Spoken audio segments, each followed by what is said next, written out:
드디어 빨간불이 켜졌군요.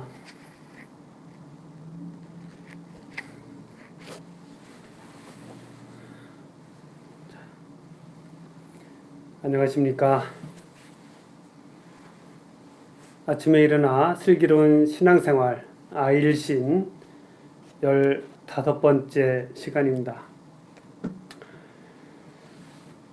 이 프로그램은 세례를 받고 신앙생활을 하는데 조금이라도 힘이 되고자 동영상을 제작하고 있습니다. 신앙생활이라는 것은 평생을 거쳐서 해야 되는 일이죠. 참 긴 시간 동안 해야 되는 것입니다. 그렇기 때문에 우리는 다양한 상황에 놓이게 되죠. 즐겁고 행복하고 의미 있고 보람된 그런 시간도 있지만 또 그 반대의 시간들도 있습니다.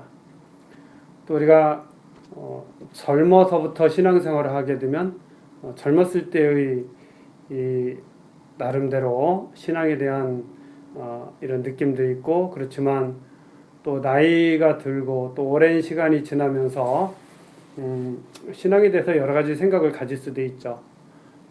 차츰 나이 들면서 갖게 되는 느낌도 좀 많이 다른 것 같아요. 어쨌든 우리는 참 긴 시간 동안 신앙생활을 하게 됩니다. 그래서 저 같은 경우는 어렸을 때 주일학교 다니면서 배웠던 것들이 신앙생활에 큰 도움이 되고, 또 저처럼 모태신앙이 아닌 그런 신자분들에게 있어서는 예비자교일 때 배운 것들, 그리고 단체 생활하면서 또는 개인적으로 신앙에 열중하면서 노력하고 그러면서 배우는 것들이 신앙생활에 큰 힘이 됩니다. 그럼에도 불구하고 이 정말 긴 시간 동안 신앙생활을 하다 보면 왠지 항상 부족함을 느끼게 되고, 뭔가 교리에 대한 갈증도 느끼게 되고, 또 확신과 불확신의 어떤 경계선을 왔다 갔다 하기도 하는 것 같아요. 특히 이런 코로나 바이러스로 인해서 힘든 이런 시기에는 사실 우리는 확신보다는 불확신에 더 가까이 가는 그런 경향들도 좀 있는 것 같습니다. 그렇지만 어쨌든 우리가 긴 시간 동안 신앙 안에서 살아가야 되는 그런 사람들이잖아요. 그러기 위해서는 우리는 뭔가 자꾸 배우고 그리고 세상을 보는 관점도 좀 계속해서 더 잘 만들어가야 된다. 시대가 바뀌면서 또 세상이 바뀌면서 우리 생각도 많이 달라지죠. 그것처럼 신앙생활도 좀 거기에 잘 적응해서 살아갈 수 있도록 하는 것이 필요하다고 생각이 돼요. 그래서 저는 저 나름대로 신자들에게 그때그때 좀 필요하다고 하는 것들을 생각을 해보게 되고, 그리고 이런 기회를 통해서 신자들과 함께 그런 것들을 나누었으면 하는 마음을 좀 가지고 있습니다. 교황님도 여러 상황들에서 여러 가지 말씀들도 하시고 행동들도 하시는데, 그 말씀들은 항상 물론 성경에 기초하지만 또 현실과 잘 맞아 떨어지잖아요. 그렇기 때문에 우리가 교황님 말씀에 귀를 기울이고 하는 것이죠. 그래서 우리가 살아가는 것도 성경 말씀을 어떻게 하면 이 시대에 더 잘 조화롭게 또 슬기롭게 살아갈 수 있는가. 어리석은 처녀와 열처녀의 그 어리석은 처녀와 또 슬기로운 처녀가 있었듯이 우리는 그 중에 슬기로운 신앙생활을 해야 된다는 그런 의미에서 아침에 일어나 슬기로운 신앙생활이라는 이름으로 이런 동영상을 제작하게 됐습니다. 오늘 나누고 싶은 이야기는 지난 주일이 평신도 주일이었습니다. 그래서 평신도란 누구인가 하는 거, 그리고 두 번째 제가 위령성어를 맞이해서 또 시애틀에 있는 몇 군데 묘지를 방문하면서 기도했어요. 그래서 대사에 관한 것은 제가 지난 편에 조금 말씀을 드렸죠. 이렇게 다니면서 느낀 것들 한번 나누었으면 좋겠고요. 그리고 교황님의 교리교육, 기도의 사람인 예수님에 대해서, 그리고 마지막으로 주교대의원회의 아마존 특별회의 후속 교황 권고인 아마존, 사랑하는 아마존에 대해서 조금 살펴보도록 하겠습니다. 그 중에 첫 번째로서 평신도주일이었습니다. 원래 이 평신도주일은 그리스도왕 대축일 바로 전주일이었는데 프란치스코 교황님께서 그리스도왕 대축일 바로 전에 가난한 이들을 위한 기도의 날을 넣으시는 바람에 이 평신도주일이 한 주 더 앞당겨졌습니다. 그래서 평신도란 누구인가 하는 것이죠. 가톨릭교회 교리서, 제가 오늘 가지고 온 것이 가톨릭교회 교리서입니다. 우리가 성경을 좀 읽으라고 하고 또 성경 필사하시는 분들도 있고 그렇죠.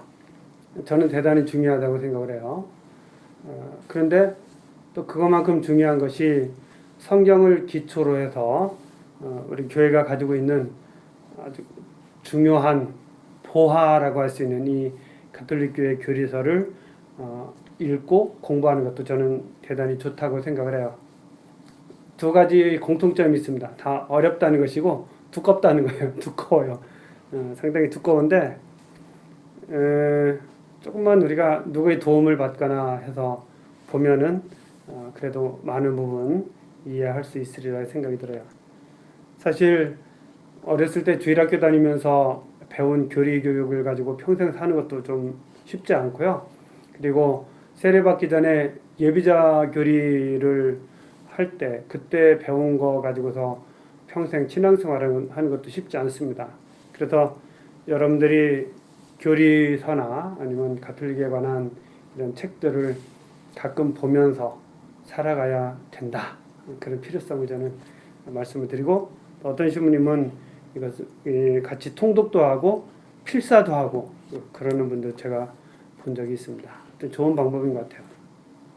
자, 평신도. 평신도는 교리서에 보면 성품의 구성원과 교회가 인정한 수도 신분의 구성원이 아닌 모든 그리스도인이 평신도라는 이름으로 이해된다, 이렇게 이야기합니다.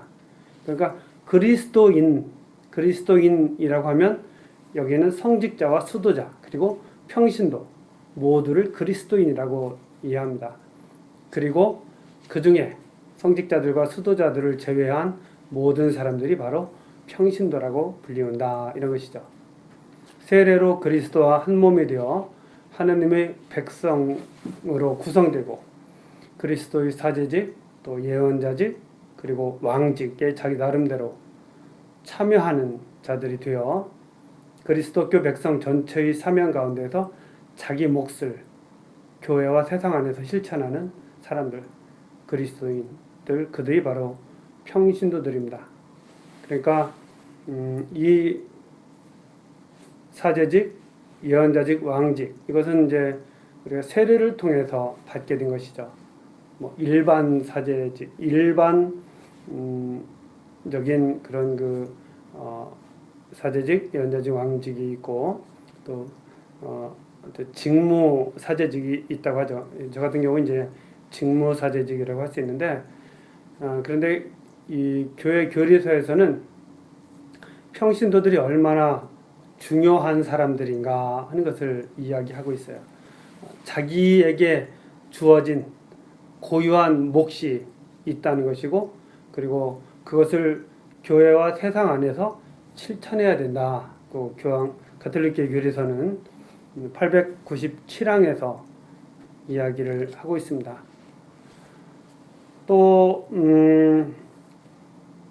모든 그리스도 신자들 간에는 그리스도 안에서의 재생으로 인하여 품위와 행위에 관하여 진정한 평등이 있고, 이로써 모두가 각자의 고유한 조건과 임무에 따라 그리스도의 몸의 건설에 협력한다, 이렇게 되어 있어요. 그래서 그리스도 신자들, 우리가 그리스도인 하면 성직자, 수도자, 평신도 모두를 의미한다 그랬죠. 근데 그 사람들이 품위와 행위에 관하여 진정한 평등이 있다. 이렇게 이야기해요. 그러니까 서로 역할이 다를 뿐이지 평신도라고 해서 이 피라미드 모양의 어떤 위에는 성직자, 밑에는 평신도 그렇지 않다는 것을 이 교리서는 이야기하고 있습니다.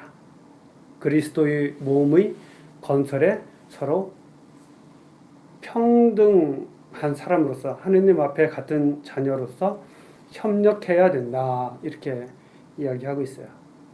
그리고 특히 제 눈에 들어왔던 구절은 바로 912항이죠.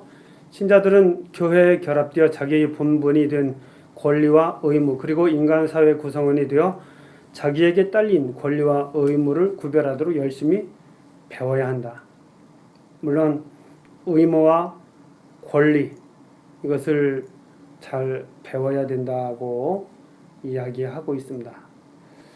그래서 저는 이걸 조금 더 해석을 하면, 조금 더 확대해서 해석을 하면 신자들은 신앙인으로서 잘 살아가기 위해서 공부해야 된다. 이렇게도 좀 확대해서 해석을 하고 싶어요.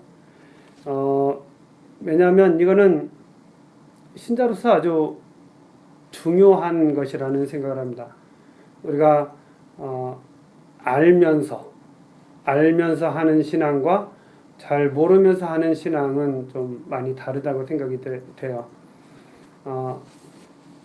우리가 미사를 참여해 보면 미사의 부분의 의미를 잘 아는 사람과 또 그렇지 않고 의무적으로 참여하는 것과는 조금 느낌이 다릅니다.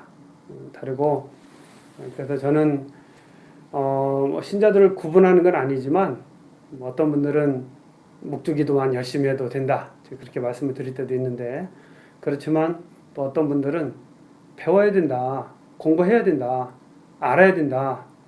그래서 성경 공부도 해야 되고 또 교리 공부도 해야 되고 또 나름대로 영성도 키우도록 노력을 해야 되고 이런 것이 반드시 필요하다. 이런 것을 좀 말씀을 드리고 싶었습니다. 그래서 여러분들이 이 방송은 성직자들은 거의 보지 않습니다. 그러니까 제가 성직자들에 대해서 좀 편하게 이야기해도 돼요. 그렇지만 제가 중요하게 말씀드리고 싶은 것은 평신도들인 여러분들 보통 사람이 아니다. 그런 것을 좀 말씀을 드리고 싶어요. 여러분 한 사람에게만 맡겨진 고유한 직무가 다 있는 것이다. 그렇기 때문에 항상 기쁘게 열심히 최선을 다해서 그 길을 가도록 노력하자 이런 말씀을 좀 드리고 싶습니다.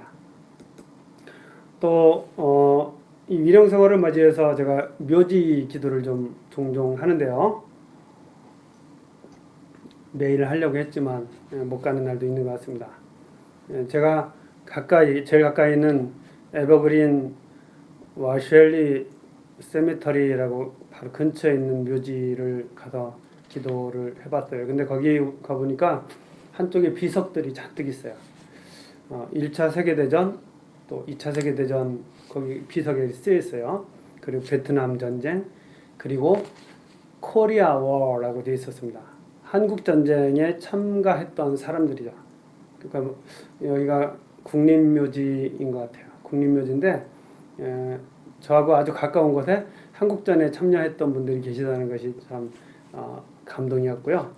또 아카시아 메모리얼 파크 앤드 푸너럴 홈이라고 약간 조금 한 10분 정도 거리에 있는데 거기도 1차 대전, 2차 세계대전에 참가했던 군인들이 묘지가 있었습니다. 그래서 이 시애틀에 바로 한국전에 참가했던 그런 군인들이 묘지가 있다. 제가 그런 데를 가서 기도를 했었다는 것이고요. 그리고 레이크 뷰 세미터리가 있습니다. 그러니까 레이크 뷰니까 호수를 보는 그런 세미터리라는 뜻이겠죠. 거기 가면 블루슬리 그리고 브랜던 리 묘지가 있습니다. 이소룡과 그의 아들 묘지죠. 그래서 저도 거기도 가서 한번 기도를 했습니다. 참 젊은 사람들은 이소룡 모를지 모르겠지만 중국 무술에 거의 빠질 수 없는 그런 대단한 사람이었죠. 그래서 여러분들도 11월 한 달 동안 묘지에 가서 세상을 떠나는 사람들을 위해서 전대사나 한대사를 위해서 기도하는 것도 대단히 좋겠습니다. 그리고 이제 교황님의 교리교육 기도의 사람인 예수님에 대해서 좀 잠깐 살펴보겠습니다. 예수님께서는 이제 교황님께서는 구약의 기도에 대해서 말씀하셨었어요. 그래서 시편 기도에 대해서 제가 지난번 2번 말씀을 드렸었죠. 그리고 이제 교황님은 예수님이 기도에 대해서 말씀하십니다.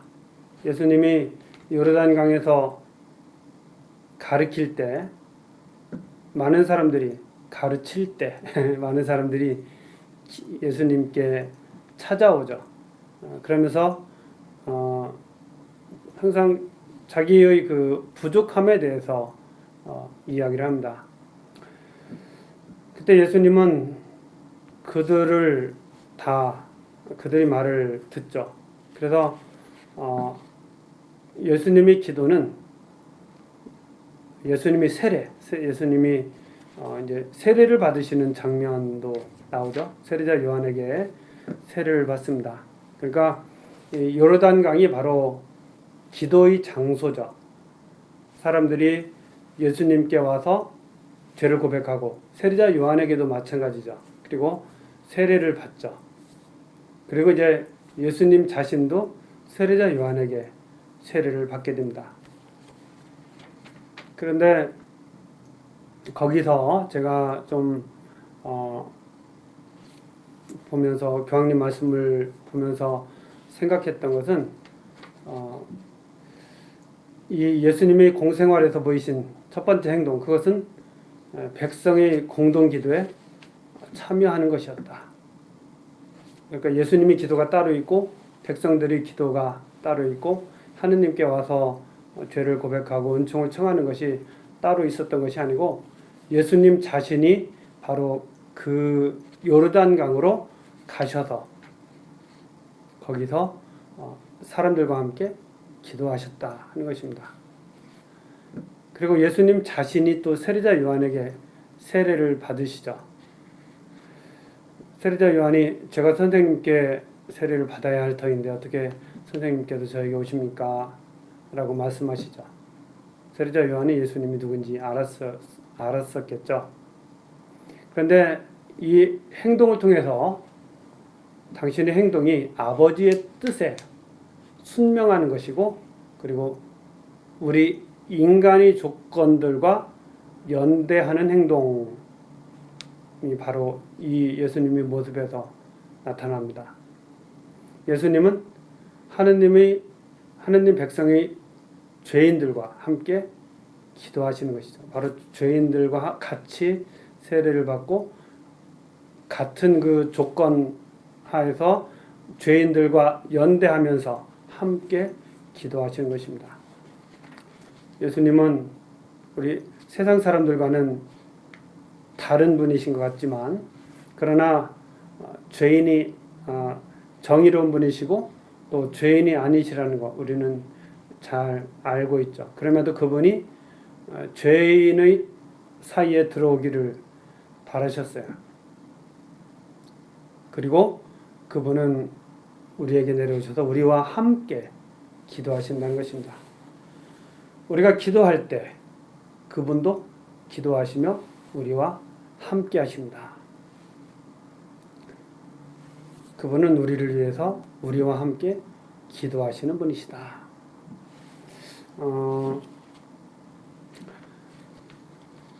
우리가 기도할 때 우리는 혼자 기도하지 않는다고 교황님 말씀하십니다. 언제나 예수님과 함께 기도하게 된다. 예수님은 당신이 우리와 다르시다는 것, 즉 본인은 의롭고 너희는 죄인이다. 이것을 표시하기 위해서 불순종한 백성들과 거리를 피하기 위해서 강 건너편에 머물러 계신 분이 아니시라는 것입니다. 그분은 스스로 그 정화의 물에 달을 담그십니다. 정말 놀랍지 않아요? 그분 스스로 정화의 물에 달을 담그신다.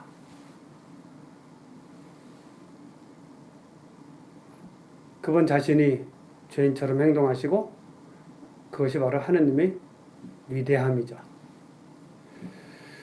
예수님은 멀리 계시는 하느님이 아니시고 그러실 분도 아니시다. 그러실 수도 없다. 이것은 바로 예수님이라는 분을 우리가 잘 알게 되면 그런 걸 더 잘 느낄 수 있습니다. 회개하는 백성들이 최전방에 예수님이 자리를 잡으신다. 저는 이 말이 아주 감동이었습니다. 회개하는 백성들이 최전방에 같이 자리를 잡는 거예요. 마치 그분의 뒤를 따라가는 우리 모두가 용기를 내어 통과할 수 있는 관문을 여는 책임자처럼, 책임이 당신께 있는 것처럼 회개하는 백성들이 최전방에 예수님께서 계신다. 가톨릭교회 교리서는 이것이 바로 완성된 시간이 새로움이라고 설명합니다.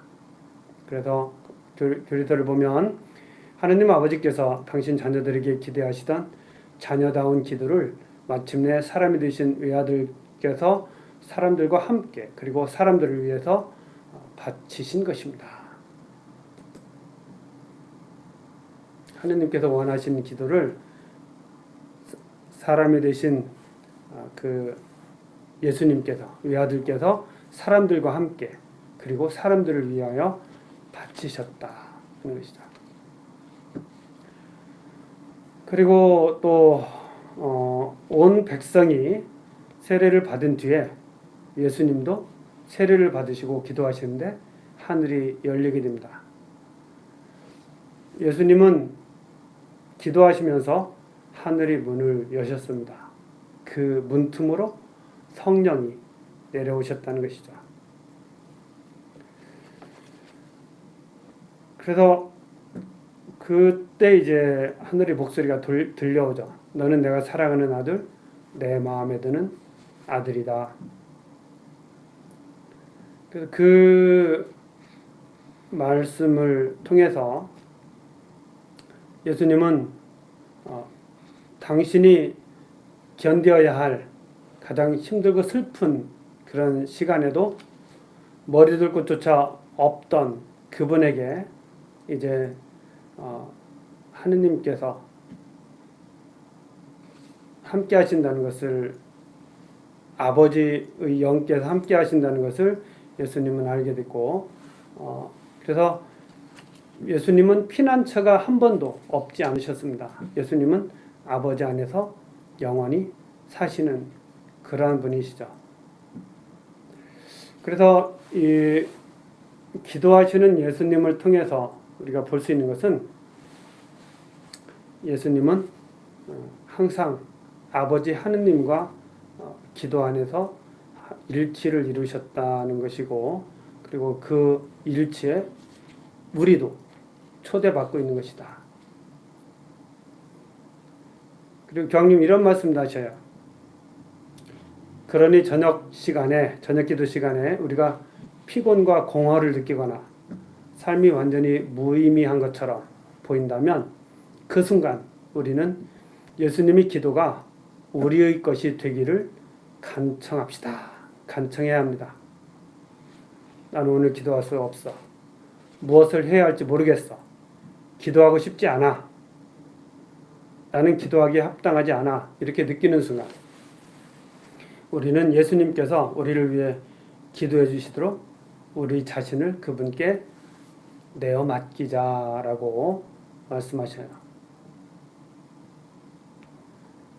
기도는 내가 하는 것만이 아니고 예수님께서 하실 수 있도록 내 자신을 예수님께 내어 맡기는 거. 정말 우리가 기도를 해야지. 오늘 기도 이만큼 할 거야. 그래서 기도의 주체가 항상 나이고 어떤 때는 그것이 부담으로 다가오고 미뤄졌을 때는 그것을 맞추기 위해서 우리가 좀 많이 힘들어하고 그런 날도 있을 수 있어요. 그런데 그런 때 예수님께서 나를 위해 기도하시는 분이시기 때문에 그분께 나를 내어 맡기면 된다는 거 저는 아주 이 경림 말씀에서 큰 위로를 받습니다.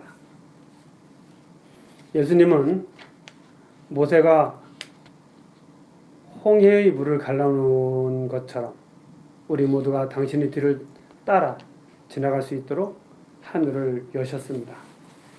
예수님은 아버지와 사랑의 대화인 당신 자신의 기도를 우리에게 주셨다는 것이죠. 아버지와 사랑의 대화인 당신 자신의 기도를 우리에게 주셨다. 예수님은 이 삼위일체의 씨앗을 우리 마음에 뿌리내리려 하십니다. 받아들입시다. 이 선물을, 기도의 선물을 받아들입시다. 항상 예수님과 함께 합시다 라고 하면서 경림은 이 기도에 대한 가르침을 마치십니다. 사실 이런 내용들은 교황님 묵상에서 나온 것이기 때문에 우리가 예비자규리 시간에 사실 배우기가 쉽지 않습니다. 그렇지만 이런 소소한 기회를 통해서 좀 배운다면 우리는 기도에 대해서 다른 마음 가질 수 있을 것 같아요. 우리가 기도하는 것이 얼마나 중요한지, 내가 기도하기 힘들 때 그리고 내가 기도할 때 예수님이 항상 함께 기도해 주신다는 것, 그리고 내가 기도하기 힘들 때 나를 위해서 기도하시는 예수님께 내 자신을 맡기면 그분께서 다 도와주시고 이끌어 주신다는 것. 예수님은 그럴 수밖에 없는 분이시다. 그리고 그 예수님 뒤에는 바로 아버지가 계시다는 거, 이런 것들을 우리가 좀 묵상할 수 있을 것 같습니다. 자, 그리고 이제 마지막으로 우리가 계속해서 보고 있는 사랑하는 아마존에 관한 내용을 또 잠깐 살펴보도록 하겠습니다. 제가 사랑하는 아마존을 보면서 계속 드는 생각은, 사실 저는 개인적으로 거기에 살고 있던 토착 부족들에 대해서는 별로 생각이 없었고, 그냥 그 자연이 잘 보존돼서 지구온난화라든가 이런데 좀 문제가 적었으면 좋겠다는 생각을 하기도 했었죠. 그런데 교황님의 시선, 교황님의 관점은 그 안에 사람이 있다는 것, 그 사람들과 함께 자연이 잘 보존되어야 한다는 이런 관점이 저는 너무 좋습니다. 우리가 사실 먼 나라 말 같은 생각도 좀 들어요. 왜냐하면 이게 제가 언젠가 성전 건축을 할 때 땅을 파는데 거기에 무덤이 하나가 나왔어요. 한국은 여기저기 무덤이 있잖아요. 특히 산에.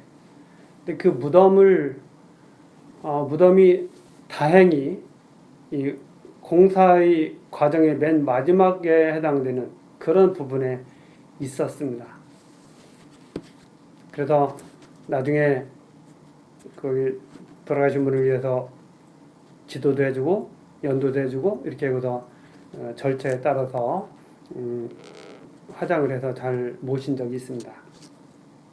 근데 만약에 그 무덤의 위치가 안 좋아서 공사를 시작하는 부분에 있었다면, 아마 그래서 한 달 동안 공사를 하지 못했다면 굉장히 마음이 불편했을 것 같아요.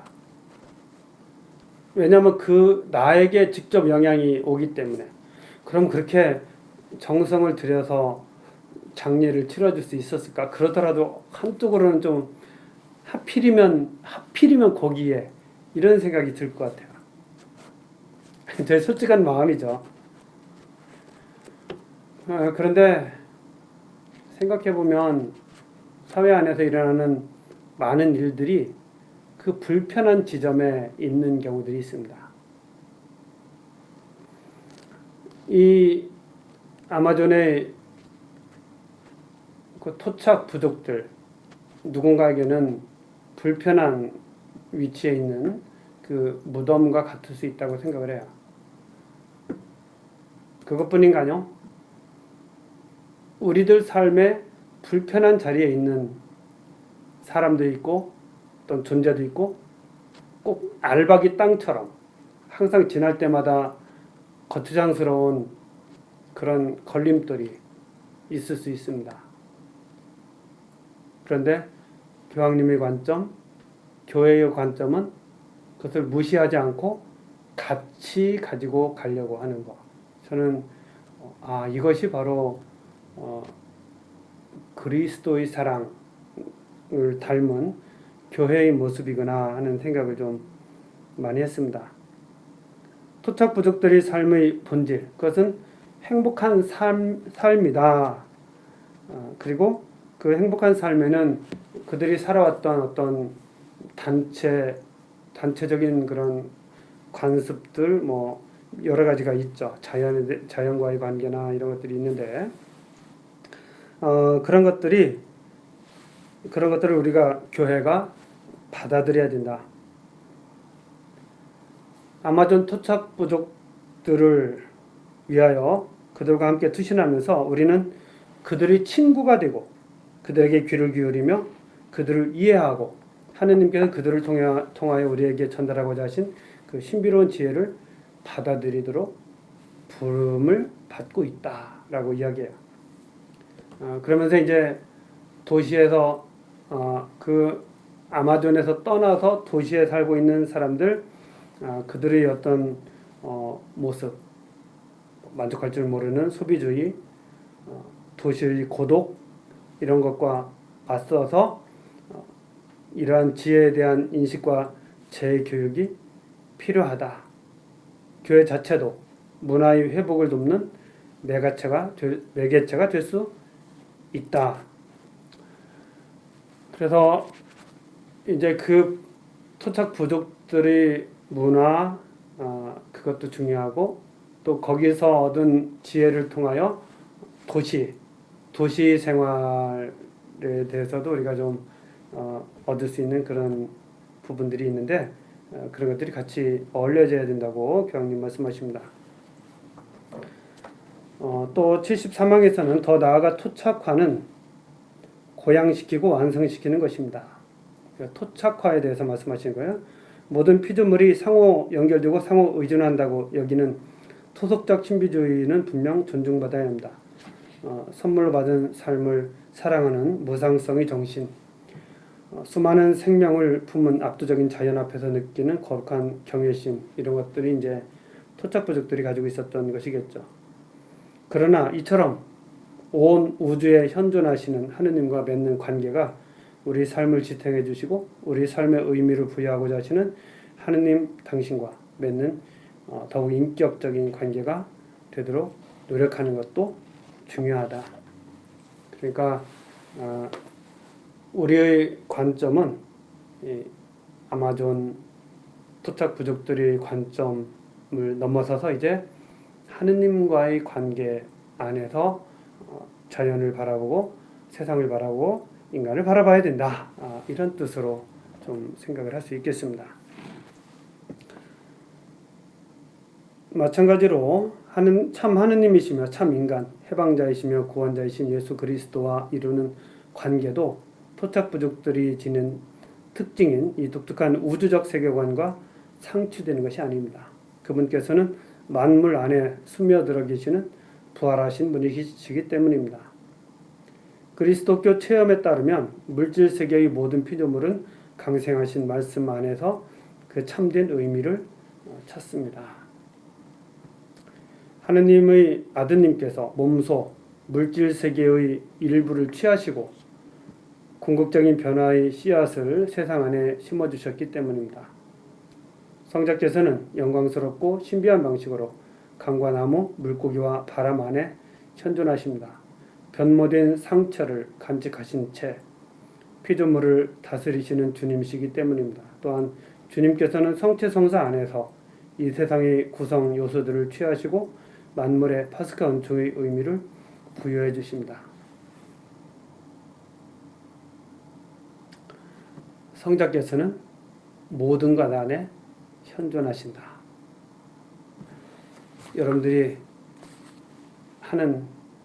만지거나 하는 모든 것 안에 하느님의 손길이, 또 그분의 시선이, 그분의 체온이, 그리고 그분의 몸이 있다는 것이죠. 이렇게 함부로 다루거나 파괴하거나 해서는 안 된다는 그런 의미입니다.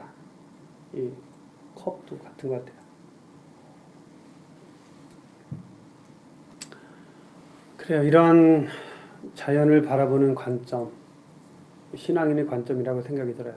그래서 여러분들 살면서 이 그리스도의 현존, 그리고 항상 우리를 통해서 활동하시고 우리를 위해서 세상을 돕기를 바라시고 우리를 통해서 이 자연을 보존하기를 바라시는 이런 하느님의 마음, 그런 시선들을 항상 생각하면서 살았으면 좋겠어요. 한 주간 동안 또 잘 지내시고 또 보도록 하겠습니다. 자, 오늘 여기서 마치겠습니다. 고맙습니다.